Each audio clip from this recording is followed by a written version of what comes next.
Hello दोस्तों, हम लोग वेक्टर डिफरेंशिएशन का एक क्वेश्चन लेते हैं।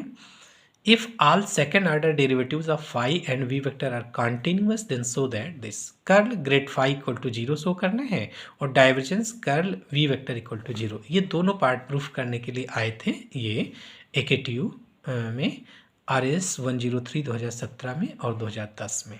ठीक है, तो इनका प्रूफ देखते हैं।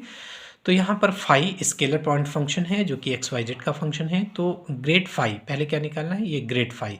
तो grad phi is equal to क्या होता है, I cap del phi upon del x plus J cap del phi upon del Y plus K cap del phi upon del z. क्योंकि डेल डेल क्या होता है, इस डेल की value होती है आई कैप, डेल की वैल्यू होती है I cap del phi upon del x plus J cap, del की वैल्यू क्या होती है I cap del upon del x plus J cap del upon del Y plus K cap del upon del Z. ये value किसकी होती है, del की। ये डेल की वैल्यू हो गई, फाई इंटू में है, फाई इंटू में है तो क्या हो गया del phi upon del x plus del phi upon del Y plus del phi upon del Z, है ना। I cap J cap K cap into में आ गया। तो ये हुआ आपकी आपको ग्रेड फाई की वैल्यू, ग्रेड फाई। अब इसका कर्ल निकाल लो, कर्ल ग्रेड फाई मतलब डेल क्रॉस, है ना, कर्ल निकालते हैं तो क्रॉस होगा।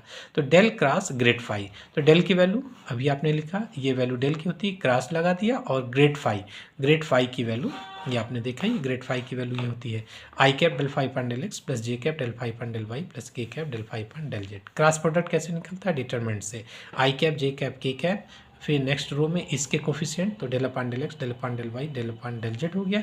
और नेक्स्ट वाले में नेक्स्ट रो में इसके कोफिशिएंट तो del phi upon del x del phi upon del Y del phi upon del Z हो गया।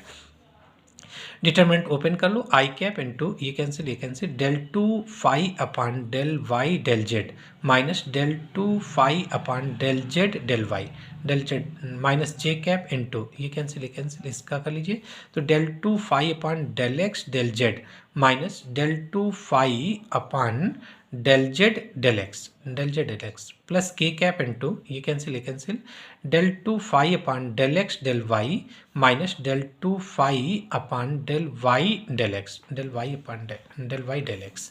और अब फार्मूला है कि del two F upon del x del y equal to del two F upon del Y del x, यानी कि F का चाहे एक्स के रिस्पेक्ट में डेरिवेटिव पहले करो फिर बाद में, या फिर पहले वाई के रिस्पेक्ट में कर लो फिर एक्स के रिस्पेक्ट में कर लो, वैल्यू सेम आती है।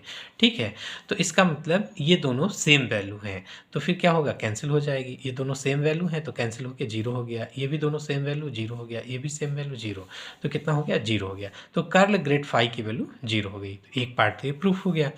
दूसरा कहते हैं आपसे निकालने के लिए कि divergence curl V vector equal to zero.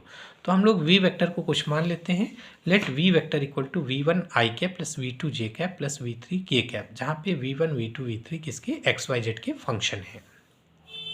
तो curl V vector equal to क्या होगा, कर्ल निकालने थे हम लोग डिटरमिनेंट से, I cap J cap K cap, दूसरी रो में del upon del x del upon del Y del upon del z. जिसका भी कर्ल निकालना हो दो लाइन फिक्स हो जाती हैं, दो रो फिक्स होती हैं, तीसरे रो में जिसका कर्ल निकालना है उनके कोफिशिएंट्स लिख लिए जाते हैं, तो V1 V2 V3। ठीक है, क्योंकि curl V vector equal to del cross V vector होता है, डेल की वैल्यू हमें पता ही है।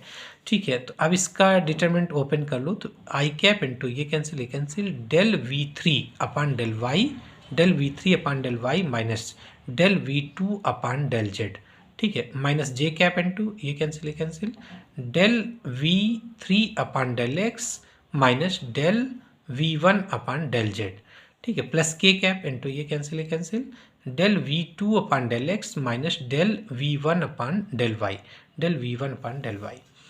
तो अब इसका निकाल लो डाइवर्जेंस, कर्ल वी वेक्टर आ गया, इसका डाइवर्जेंस निकाल लो। तो डाइवर्जेंस निकालने क्या होगा, आई कैप के कोफिशिएंट को एक्स के रिस्पेक्ट में पार्शियल डेरिवेटिव करो, जे कैप के कोफिशिएंट को वाई के रिस्पेक्ट में पार्शियल डेरिवेटिव करो। देखिए ये माइनस है तो इसलिए माइनस लगा दिया यहाँ पर, या फिर माइनस से माइनस पहले अंदर कर दो। ठीक है, तो तब यहाँ प्लस हो जाएगा। ठीक, तो जे कैप के कोफिशिएंट को वाई के रिस्पेक्ट में और के कैप के कोफिशिएंट को जेड के रिस्पेक्ट में पार्शियली डिफ्रेंशिएट कर लेते हैं, इस तरीके से डाइवर्जेंस निकालते हैं। ठीक है, डाइवर्जेंस का फार्मूला, ठीक है, ये डाइवर्जेंस के फार्मूले से हो गया। अब इसका डिफ्रेंसिएशन कर लो, तो del two V3 upon del x del Y minus del two V2 upon del x del Z, फिर minus del two V3 upon del Y del x minus plus del two V1 upon del Y del Z plus del two V2 upon del x del Z minus del two V1 upon del Z del Y. ठीक है, अब फिर वही चीज़ है कि del two F upon del x del y की value होती है del two F upon del Y del x, यानी चाहे एक्स के रिस्पेक्ट में पहले करें फिर वाई के रिस्पेक्ट में करें या पहले वाई के रिस्पेक्ट में करें फिर एक्स के रिस्पेक्ट में करें, वैल्यू सेम आएगी। तो इसका मतलब del two V three upon del x del Y और del two V three upon del Y del X दोनों की वैल्यू सेम होगी। तो ये माइनस का ये प्लस का कैंसिल हो गया और यहाँ पे लिख ही लिया था अलग ये वाला करके, तो इसको हमने del two V three upon del x del Y कर लिया है ना। इस तरीके इसको del two V one upon del Y del Z है, del two V two upon इसको डेल एक्स डेल जेड लिख लिया, इसको del two V one upon del Y del Z लिख लिया। तो ये v1 वाला कैंसिल हो गया, v2 वाला कैंसिल हो गया, v3 सब कैंसिल होकर 0 आ गया। तो डाइवर्जेंस कर्ल v वेक्टर की वैल्यू 0 हो गई। ठीक है, तो अच्छा क्वेश्चन था ये, 2 सालों में पूछा गया था, 2010 और 2017 AKTU में। ठीक, थैंक यू।